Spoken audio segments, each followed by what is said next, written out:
Assalamualaikum warahmatullahi wabarakatuh.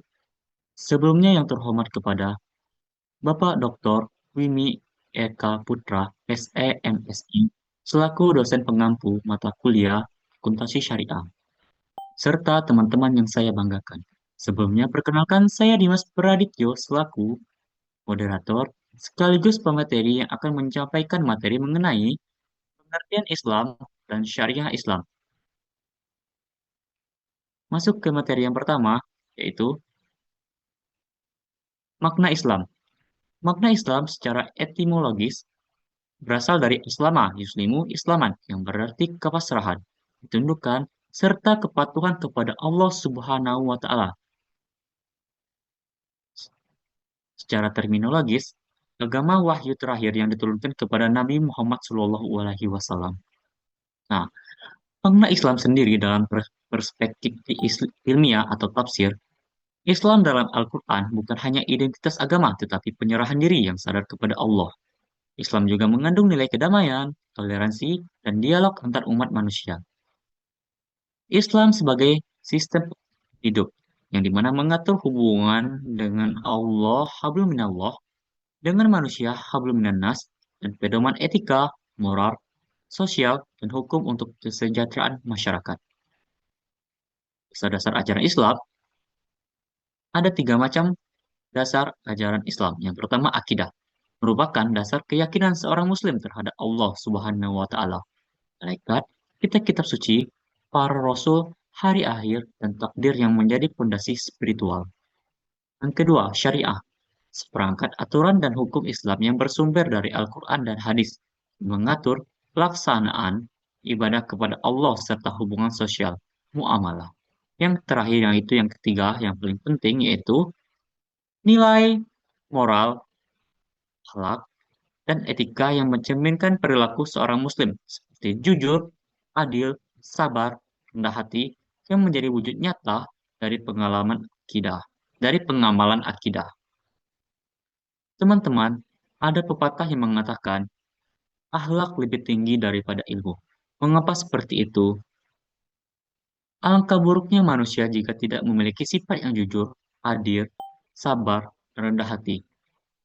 Manusia yang memiliki manusia yang tidak memiliki akhlak maka bisa maka bisa kita lihat mereka hanya memiliki ego yang sangat tinggi.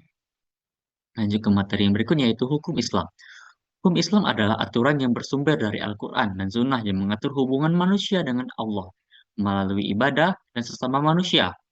Hukum ini tidak hanya mencakup ibadah, tapi juga aspek sosial, ekonomi, dan kehidupan bermasyarakat.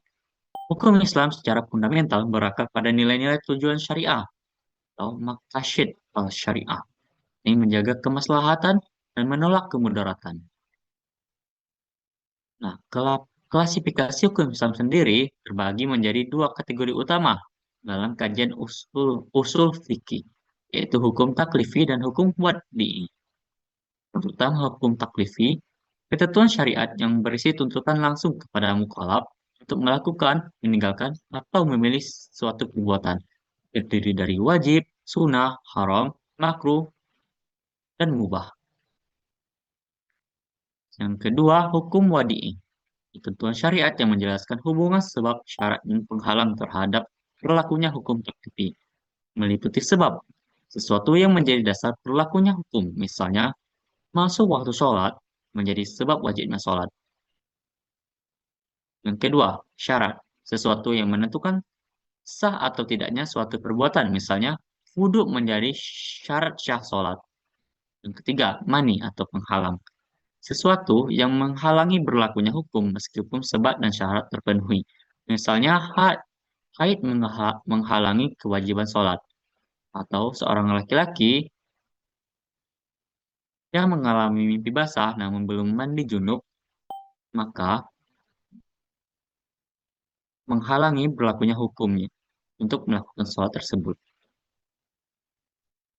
Nah, sasaran hukum Islam sendiri adalah manusia yang telah memenuhi syarat sebagai mukallaf, yaitu yang telah baligh dan berakal, sehingga mampu memahami perintah dan larangan Allah Subhanahu wa Ta'ala. Nah, prinsip dasar dalam penetapan sasaran hukum Islam adalah keadilan dan kemudahan. Al-Quran menegaskan bahwa Allah tidak membebani seseorang, melainkan sesuai dengan kemampuannya. Quran Surah Al-Baqarah ayat 286. Prinsip ini menunjukkan bahwa taklid, pembebanan hukum, selalu disesuaikan dengan kapasitas manusia. Di sini ada tujuan syariah. Secara umum, tujuan syariah dirumuskan dalam 5 prinsip pokok dalam Daruriyat Al-Khams, yaitu yang pertama, hifz al-din, perlindungan agama. Yang kedua, hifz al-nafs, perlindungan jiwa. Yang ketiga, hifz al-aql, perlindungan akal. Yang keempat, hifz al-nas, perlindungan keturunan. Serta yang keter- ya, serta yang ke- serta yang terakhir yaitu hifz al-mal, perlindungan harta.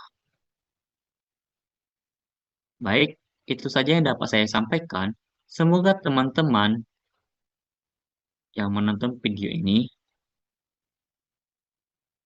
dapat menambah wawasan teman-teman semua. Semoga teman-teman yang menyimak sampai akhir selalu diberkahi, diberikan keselamatan hingga akhir hidupnya.